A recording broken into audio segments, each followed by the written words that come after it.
As we leave the gate, please make sure that your seatbelt is fastened. To fasten, insert the metal tip into the buckle and pull the strap to tighten.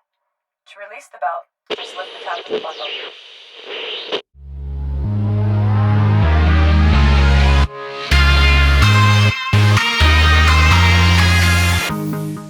Hey everyone, it's Kobe and welcome back to my channel. Hopefully today's video won't be as awkward as my first one. Today I thought I'd talk to you about my experience as an au pair in Canada, how I became one and all the necessary information you need to become an au pair. Now this is general advice, but this is how I became one in Canada. To start, what exactly is an au pair and what is the difference between an au pair and a nanny? Typically, an au pair is a young person between the ages of 18 and 30 who travels to a foreign country for a specific amount of time to live with a host family and look after their children. An au pair will also do some light housework in exchange for some free board and some pocket money.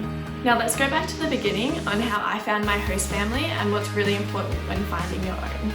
In my circumstances, my host family were looking for an au pair to help out with their 5-year-old boy, 3-year-old boy and newborn come the time that I arrived. I had the best time as an au pair and 90% of that is because of my relationship with my host family and how awesome they were. I signed up with Au Pair World after doing some research online and decided against going through an agency to place me with a host family, and these are for reasons that I'll touch on later in this video. I couldn't recommend Au Pair World enough to help you find your host family. To start, you need to create a profile about yourself. Now I related this whole process like a dating website. You talked about what you're doing with yourself, if you've been studying, you need to talk about your expectations of what you want to be as an au pair, and also it asks you questions like, do you have a driver's license? Do you speak any other languages? Do you smoke? Host families have to pay for a membership and pass a lot of security checks before they are allowed to create a profile. This is very comforting and there's a lot more information on the Au Pair World website regarding what they have to go through. In their profile, they talk about their expectations for an au pair, talk about their family and what they can provide for you. For me, I really wanted a host family that would treat me as part of their family and not just some hired help that lived in their basement. When I first started my search as an au pair, I was looking for families that predominantly spoke English. So the countries that I was searching in were countries around Europe, America, Canada and New Zealand. With being Australian, we are super lucky of where we can be an au pair at. On Au Pair World's website, it gives us a full list of where we can work, how to get our visas and what we need for those visas. With being Australian, we are super lucky with our choices of the countries where we're allowed to work at. I spoke with around 10 families on the chat function in the Au Pair World website before starting to email a few, chatting to some on Facebook and also Skyping them. During this process, it is really important that you are upfront and honest about how you want to be treated and what you want to get out of your experience as an au pair. Yes, you are going overseas to help out a family with their children. However, this is a cultural exchange and you should either be shown around the country a little bit or be able to travel on your own and do your own thing. Once I started talking to a few families, I realised I really wanted to go to Canada and experience a true winter unlike ours here in Australia. For me, I knew I was going to be having a gap year in 2018, so that meant I had from November 2017 until March 2019 to work and travel wherever I wanted. You need to give yourself a minimum of 6 months with this whole process. This includes finding your host family, organising everything for your visa. Now this may include getting a new passport as your passport cannot expire near the time that you will be returning home from your experience. For me, my passport was about to expire so I had to wait for a new one and my photo is horrid and it's on my visa photo as well for Canada. Terrible. My host family and I started talking in April of 2017. We chatted via Au Pair World, we then emailed, we Skyped and Facebook before at the beginning of June they offered me a job. My host mum was due at the beginning of November, which worked perfectly for me because my university exams were finishing end of October. I literally left like 2 days after my final exam, so timed it perfectly with finding my host family. My host family also had 2 other boys and by the time I arrived they would have been 5 and 3. My host family lived in a small town called Red Deer in Alberta. Now I had never ever heard of Red Deer, so I did some research and it is located halfway between the major cities of Edmonton and Calgary in the province of Alberta. This really excited me as Alberta is home to the Rocky Mountains with worldwide known places such as Banff and Jasper. The day-to-day routine differs massively between all au pairs, and this really depends on the needs of your family. I'll talk a little bit about my situation and also of the situation of some of the au pair friends that I made whilst I was away. So my two boys went to preschool and kindergarten on alternating days, which meant that every single day only one boy was home as well as the newborn baby.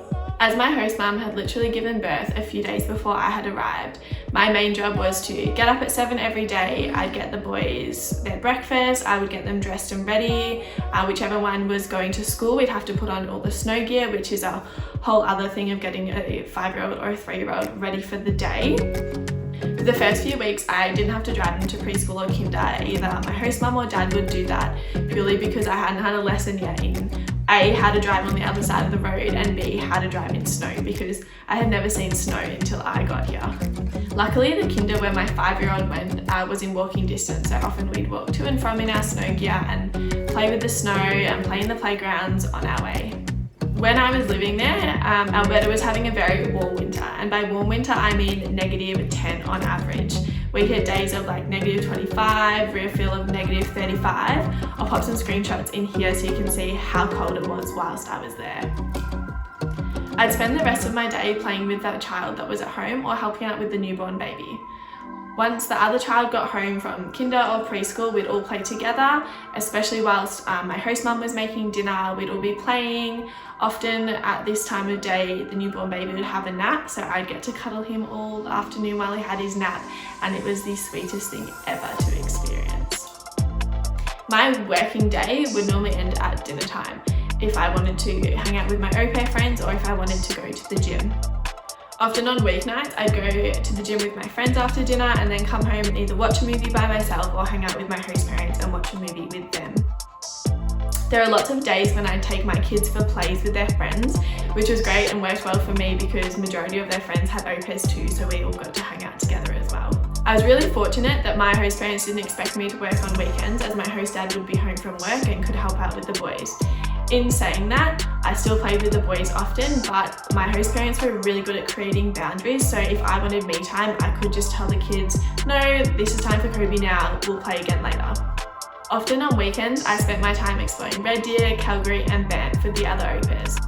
I learned to ski in Canada, and that is something I will treasure forever. The drive through the Rocky Mountains will also never cease to amaze me. Transport is something you also need to talk about with your host family. For me, my host parents bought me a car. This was so I could take the kids places, I could do my own thing, and that I didn't have to rely on them to borrow their cars in case they needed it. Red Deer was a very small town and didn't have very good public transport, and that was also part of the reason why I was given a car. I did have to pay for my own petrol when I was using my car for my own personal needs, but if I was doing things with the kids, part of my petrol would get covered. Now, not every family will offer you a car. Most of the au pairs I met did have a car because of the situation of living in a small town. However, you must talk to your host family about that. I was also given a SIM card to put in my phone, and this was mainly so I could find my way around town and not get lost. A lot of families will give SIM cards, however normally it's only minimal data just so you can find your way around and not to call people or text people from home. One of my au pair friends had a very different day-to-day routine compared to what I did. For her, both her host parents worked away at times. Her host mum was a flight attendant and her dad worked on the oil fields, which means she could have the kids for 3-4 days straight without either of the host parents being home. So you really need to work out your expectations of an au pair if you want to be working 40, 50, 60 hours a week with these children and being full-time carers for them, or if you're just there during the day whilst the parents are working. Likewise, with the daily routine, the living situation totally differs between au pairs. For myself, I lived in the basement of the house, which really just is the downstairs, but they call it the basement. I had my own bedroom, my own bathroom, and also a living room downstairs. I didn't really use my living room as much because I was really lucky to have a TV in my bedroom. Don't be afraid to ask pretty soon after you start chatting with a potential host family what your living situation is. One of my friends actually lived in a bedroom next door to her host child in case the child needed to get up in the night. That was her job rather than the parents to help the kid. A lot of au pairs in Canada that I met did live in the downstairs or the basement of the house. The way the houses are designed is there's often a guest bedroom downstairs with a bathroom and a living room. As an au pair, your family will also provide you food as part of your experience and you're bored. My host mum was the best cook ever, so I was lucky that I never had to do any of the cooking whilst I was there. We had fresh bread every day and so many goodies. I have some food intolerances, so when I was talking to my potential host families, I made sure to tell them of those intolerances and that I can cook my own meals separately if that was to be an issue. For my host family though, my host kids actually had some food intolerances themselves, so my host mum was more than happy to not include what I couldn't eat in our meals. When I had decided on Canada, I knew that I wanted to spend Christmas or New Year's in New York as I had family members who were visiting there. As soon as I knew this, I told my host family about it and they were more than happy for me to go away. My host parents are just super cool people and they actually drove me to and from the airport whenever I needed it. I think the most important thing about being an au pair and living with another family is just being open and honest. I also knew that I wanted to do some travel around Canada whilst living there. So a few different weekends I went up to Banff with a couple of the other au pairs. I also met one of my friends from Melbourne who came up and we hung out in Banff and Calgary. I went to a few different ice hockey games. I went skiing. I got to experience a true Canadian winter. Earlier I mentioned how I went with Au Pair World rather than an agency. An agency is great. They help you book your flights, do your visa, organise everything for you. However, they also pick a host family for you. I wasn't totally comfortable with this decision as you don't get to talk to a whole bunch of people and find out what you really want. Some people though may prefer an agency as it takes away the stress of organising your visa, booking your flights and getting everything ready for your trip. I think I've touched on the basics of my experience as being an au pair. However, a really big thing to consider is the location and what the weather's going to be like when you get there. For me, I was entering into a winter in Canada. That is cold. I knew I needed a winter coat and snow boots, however, I didn't purchase these until I got there. I did take over my Kathmandu puffer and that was fine for the couple of weeks that I didn't have a coat for. Through Au Pair World, I got all my information about my working holiday visa. For Australians to get a working holiday visa, we must provide police checks, working with children's checks and a health check. Now this health check must be done through the Australian government and costs around $700. You are expected to pay for your own return flights, so don't forget to factor that in when working out your expenses for being an au pair. All up before I left, I'd spent about $4,000, which included my passport, my visa, things needed for my visa, flights and travel insurance. If you want to be earning a heap of money on a working holiday, then I don't think being an au pair is for you. It is very minimal money and it costs a lot to get there, however it's all about the experience that you get. Another tip is I'd ask your host family if they know any other families with au pairs. I actually was able to get in contact with a couple of the au pairs before I got there, and so I got to chat to them and get to know everyone, and then it meant that I had friends and someone to talk to whilst I was away. Lastly, Au Pair World is your best friend. It has so much necessary information and I wouldn't have known where to begin without it. This isn't sponsored, but Au Pair World, you can sponsor me for my next video. Whew.